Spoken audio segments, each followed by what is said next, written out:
as a prostate expert, you gave a fantastic RCC talk. So the talk that was Chuck spoke about was really about clear cell, which has been really much more studied in depth than what I'm going to talk about. And these are the variant histologies. So we all know about, RCC is a heterogeneous disease histologically and molecularly, as we just saw, at least for the clear cell. And the title of my talk is how do we select therapies, or how do we develop therapies for these variant rare histologies? I mean, in a short sentence, we're still trying to figure this out. But I think before we start thinking about developing therapies, we really need to understand the biology. I think that's the key with every cancer. And I think we're still far behind clear cell in terms of the biological insights when we speak about these rare tumors. But I think, of these that you see here, I think papillary RCC has been probably more studied than the others.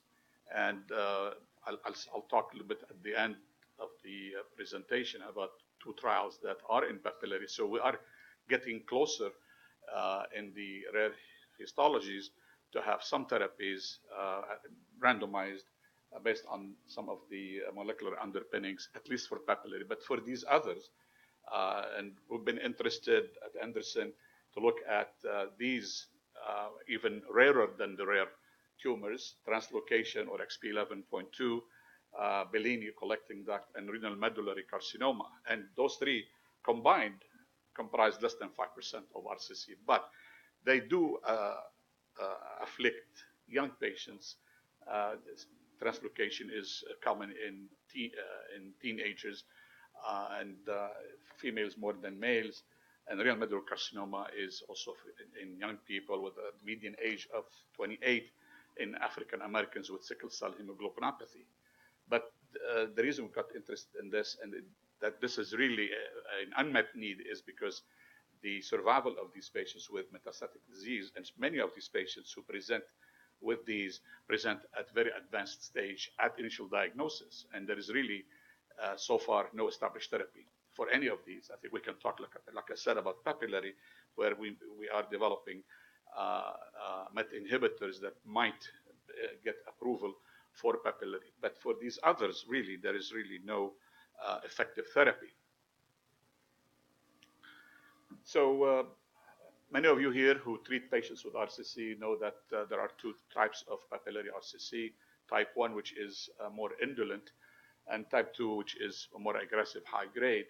And the type 1 is, again, this is where we have understood the MET pathway, and this is a MET-driven disease in probably 40% of the patients, where there are several activation pathways for the MET pathway to be activated, either by amplification of the receptor, the MET receptor, or the ligand hepatocyte growth factor, or activating mutations in the MET tyrosine kinase domain, or copy number gain trisomy 7.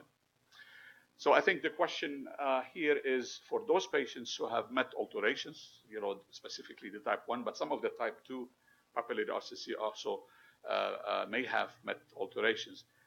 With a drug that is a pure MET inhibitor, such as, for example, savolitinib or volitinib, be efficacious, and that would be what we go to, or would we get, treat the patients with a broader agent that targets, among other things, other than the MET pathway, VEGF, for example, or AXL, such as cabozantinib.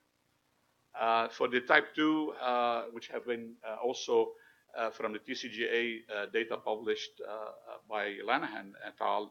2 years ago in the New England, there have been 3 subgroups of the papillary type 2. One, obviously, is we'll talk about that, is the FHLA, the fumarate helicase deficient tumors. The hereditary RCC will be a prototype, and that's also characterized by the CPG island methylated phenotype.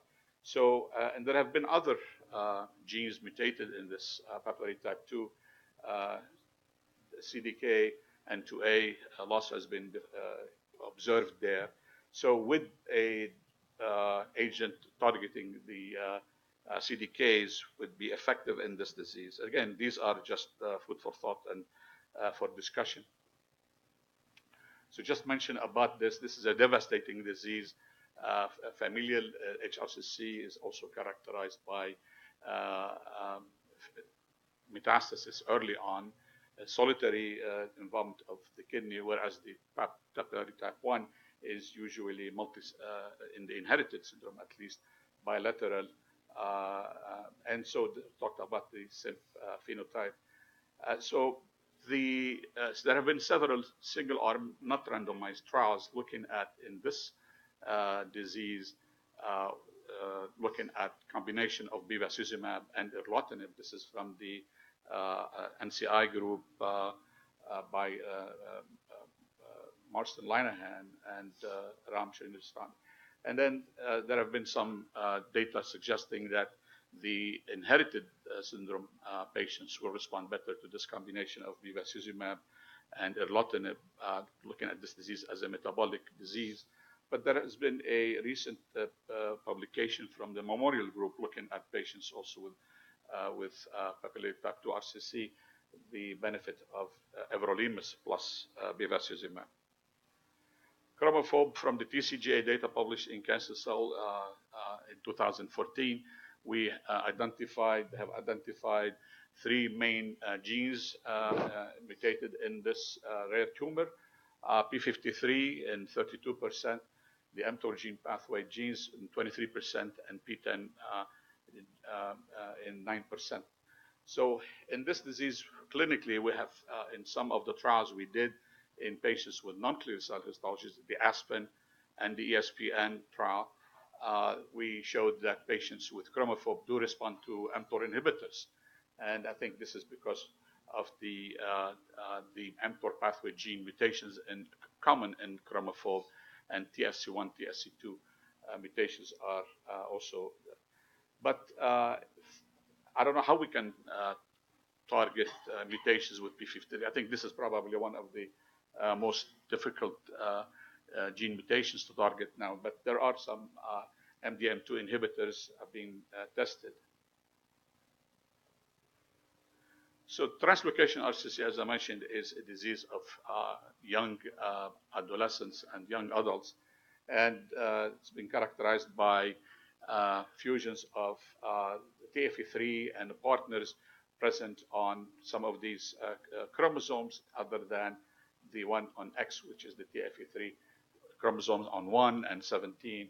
We looked at patients who were children and young adults and looked at adults with this disease, and we were able to published this 5 years ago in CCR, where we were able to show that patients who are children who have this disease, translocation, are young, under 18 years of age, have a better prognosis, and it's because they have fewer genomic abnormalities compared to adults with this disease. And again, all these are non-VHL driven tumors, and we were able to show that in this particular tumor, if the patient had a 17q gain, had a worse prognosis, and 17q gain was present in patients with adult translocation. Belinia, we're collecting duct, highly aggressive. We continue to treat this as urothelial carcinoma with regimens that are effective in urothelial carcinoma, so platinum-based regimens. There is quite a bit of CD8 positive T cell infiltration of this disease. So the question is whether immune checkpoint inhibitors may be active in this disease. But again, this is very rare tumor. There aren't too many patients around to really conduct a trial just for this rare tumor. So I think it will take really a collaborative international effort to really conduct a trial for these rare tumors. So the last one I wanted to speak about is the one that we are focusing our efforts at MD Anderson in collaboration with Europeans to try to understand the biology of this RMC. As I mentioned earlier, this is a disease that afflicts young, mostly African American with sickle cell trait and other sickle hemoglobinopathy. the disease is characterized by loss of SMARCB1 in the protein. So it's NE1 or SMARCB1 is one of the SWI/SNF. You mentioned about that, Chuck, earlier with PBRM1. So it's in that complex. The prevailing understanding of the loss of SMARCB1 is deletion of one allele and translocation of the other allele. But there may be some mutations as well. So as a result of SMARCB1 loss, there is polycomb activation and upregulation of EZH2. And we conducted the only trial, the first trial and the only trial so far conducted in this disease with an EZH2 inhibitor from Epizyme. There's Metostat in 15 patients with RMC. We've seen 3 patients have dramatic responses, but unfortunately they were transient, and the disease progressed quickly within 16 weeks after having an initial response. So I think the monotherapy with EZH2 inhibitors in disease is not going to really be effective. So I think we're looking at combinations of this. Another characteristics of this disease is the proteotoxic stress. So I think this is where bortezomib, for example, or ixazomib, or carfilzomib, these proteasome inhibitors may have a role. And there was a few years ago a case report published from the Memorial Group. They reported on one patient who had a CR with bortezomib in a phase 2 trial they did for non-clear cell. And that patient had a CR for 27 months. So we are trying to, we have developed a trial at MD Anderson. We're going to open it soon here, looking at combining what works in this disease, which is cytotoxic chemotherapy, particularly doxorubicin and gemcitabine. And then I think this is a follow-up on the talk of Matthew, who talked about DDR. This is where we think that there may be also, this may be operative in this disease.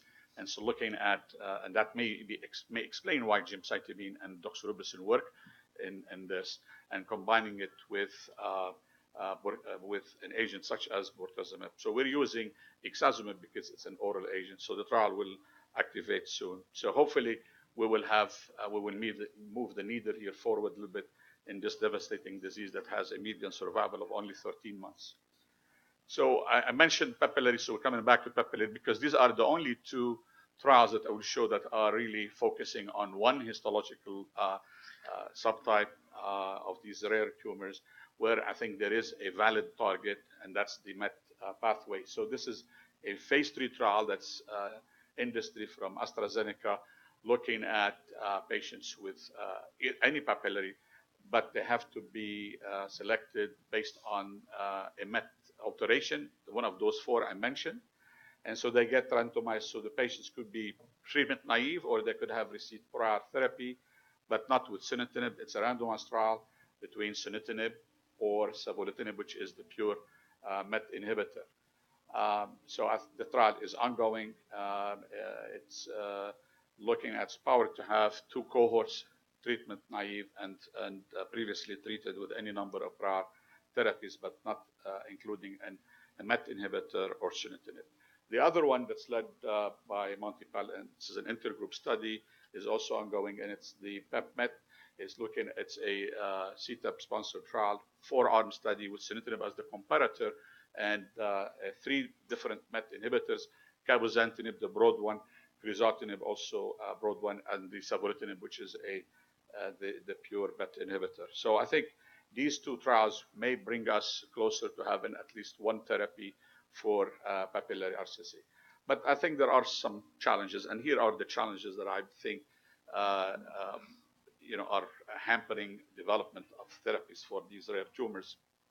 The rarity, of course. I mean, translocation is 1.5% of all RCC cases. RMC is even less than that. It's less than 1%. Bellini, same thing. So when you have these rare tumors, really, it really requires collaborative effort, in the U.S. as well as Europe and other countries where bring in patients to these trials. we need to really get back to the basics again, and like we did with clear cell, try to understand the biology better and deeper, so to really fill those gaps that are right now in our knowledge uh, in these rare tumors. We need to have models, and I think unless we really have cell lines from these patients, and I looked around, we have a cell line from a translocation RCC patient and one from the RMC patients, but we have to have really good cell lines, and we have to have good PDXs as well as genetically engineered models to try to understand the biology and test therapies. And then again, as is with any tumor, and Chuck, you showed that slide from Garlinger et al. In the New England, the intratumor heterogeneity is still it's still a problem. And so, if you find a gene that's mutated in one part of the tumor, does this represent? That's why I asked the question about liquid biopsies and whether that will circumvent the intratumor heterogeneity. We haven't published this, but we looked at some of the RMC tissues we have, and we have really seen also intratumor heterogeneity in different cores from the primary tumor of a patient with RMC, as well as from the lymph nodes. SMARCB1 remains it's like VHL with clear cell. For RMC, SMARCB1 is the driver, is the main driver, and that's the oncogenic problem. It's loss of function. So, thank you very much. Stop here.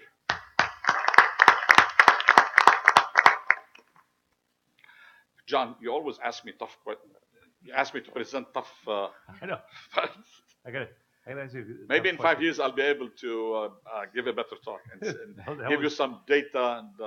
And that was excellent. But I think there's a couple of interesting things. So with MET, in a lot of tumor types where MET is amplified, it's always a second driver. It's never a driver, or often not a driver.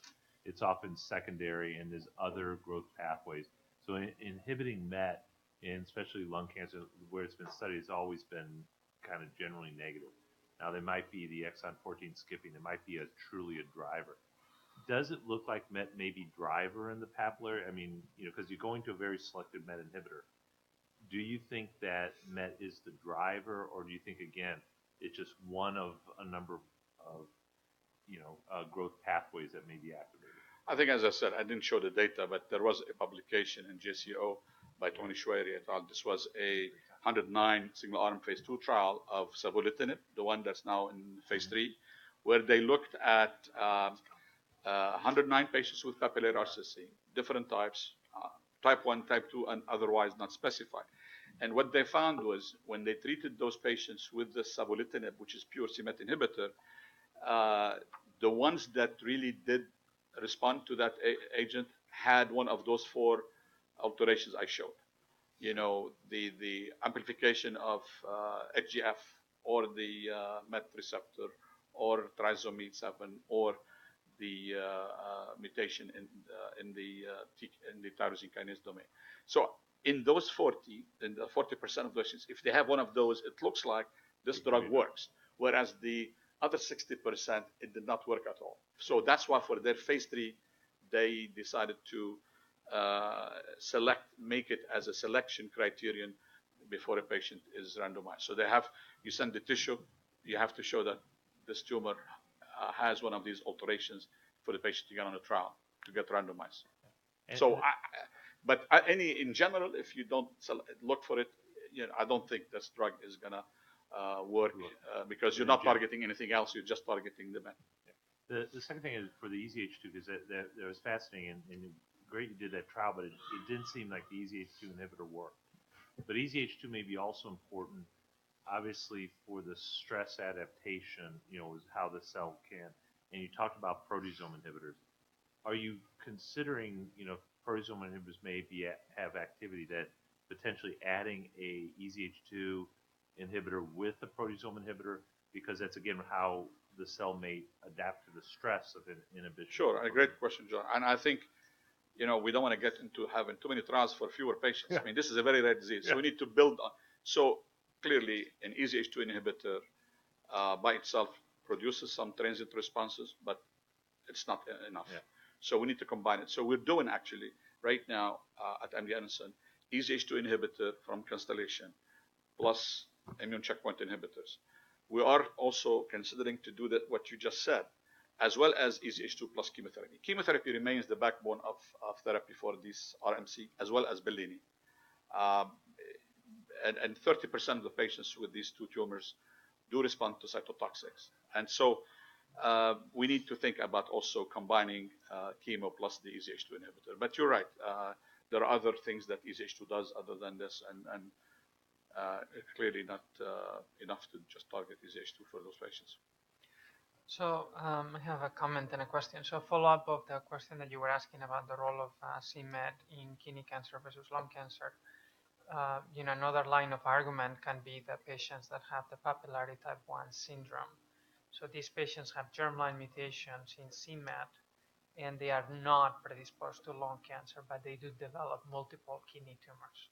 In keeping with the notion that c-Met is really a driver of the papillary type 1 in the kidney, but may not be predisposing broadly to kidney cancer elsewhere, playing secondary roles. And then the question for you, Nizar, have you guys gone back to the patients in Aspen that did well with mTOR inhibitors and did not well and didn't do well, and looked to see whether there was a correlation with mutations in mTOR, TC1 or TC2? Yeah, we're doing that right now. We actually combining our two data sets with the Duke, so the Aspen SPN, to look at both, so we have 27 patients on our trial, the SPN with papillary, and they have about 60. So we're going to combine these two and look at what you just said to see if there is a predictive signature for the patients who responded to the mTOR inhibitors or the sunitinib. I think it's clear, as you well know, and you published on that, the patients with chromophobe or clear cell, if they have mutation in the mTOR gene pathway, they really respond dramatically to mTOR inhibitors. And you've had some patients on temsirolimus or everolimus, and I have some of those who have achieved CR and they're 5 years out. So that's the small percentage of the patients. Maybe it's higher in chromophobe than it is in clear cell. But we're going to look at that and see if we can come up with any signature. Great. Thank you so much. Really interesting.